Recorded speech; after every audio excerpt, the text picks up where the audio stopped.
Hi, welcome to my channel. You're watching Boring Palace, and today I want to talk about Seven. Seven is a 1995 movie directed by David Fincher, later director of, these movies, to name a few. A screenplay by Andrew Kevin Walker, who also wrote one of my top 10 as a 10-year-old, Sleepy Hollow. Starring Morgan Freeman as Detective Somerset, Brad Pitt as Detective Mills, Gwyneth Paltrow as Tracy Mills, and some other guy as John Doe.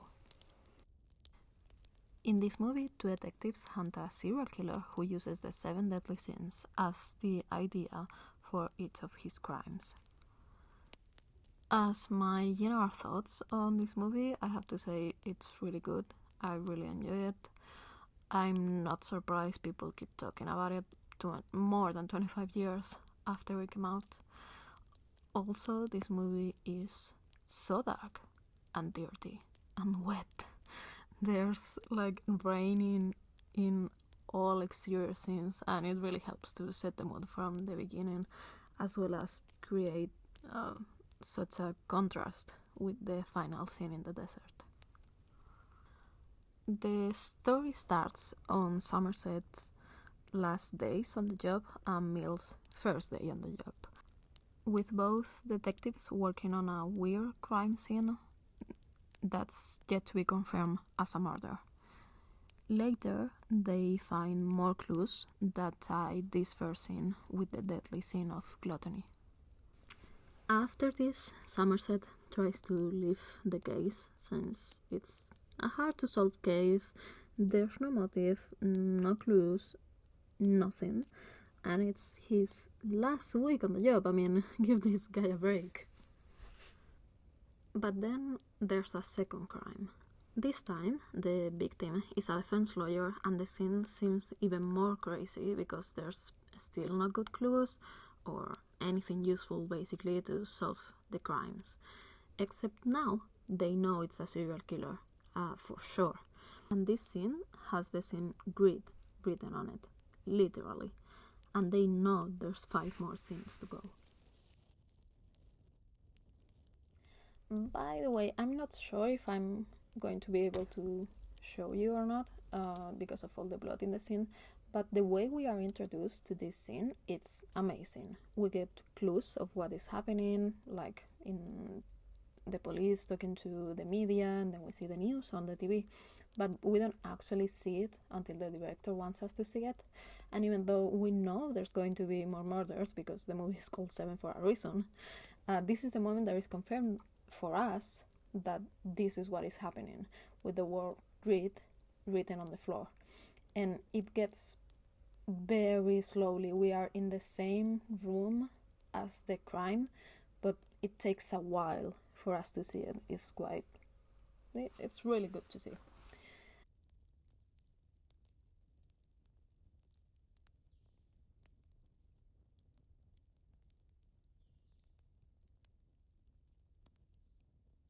In this scene, they end up finding some prints and like on the wall, spelling help, by the way, and they're able to match them with a guy and find his address.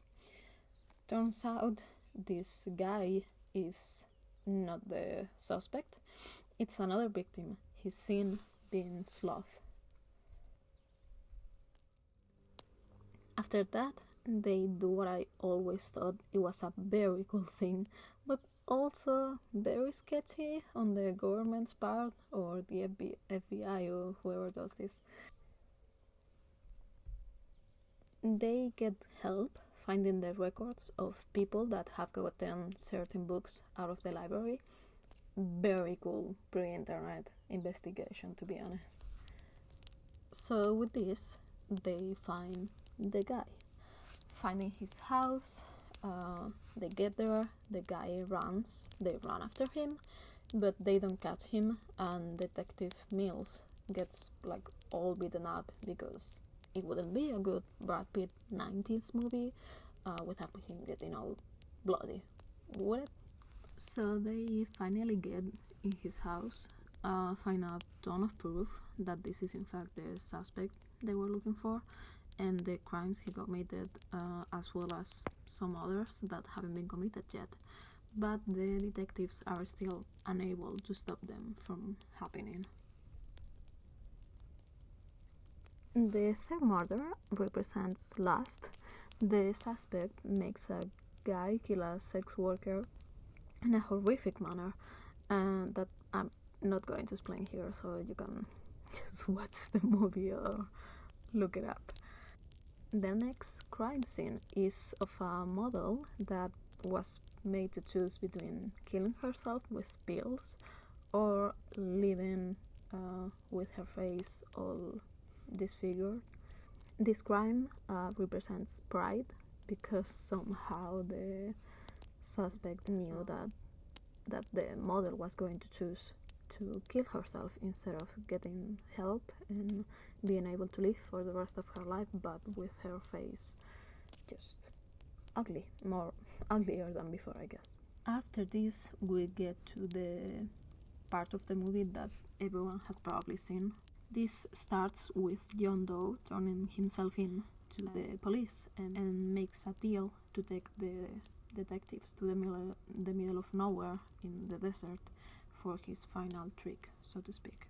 The movie mood and feeling and location changed a lot after this, with all the light and dry location in stark contrast to the rest of the movie up until now. When all three men are there in the middle of nowhere, a package is delivered. John Doe explains how his sin of envy got him to try to be like Detective Mills, going to his house, meeting his wife, and after one thing and another, killing her. Then we get this. No, what's in the box? What's in the fucking box? The killing of John Doe completes the 7 sins pattern, with this killing representing wrath, with Detective Mills just killing him.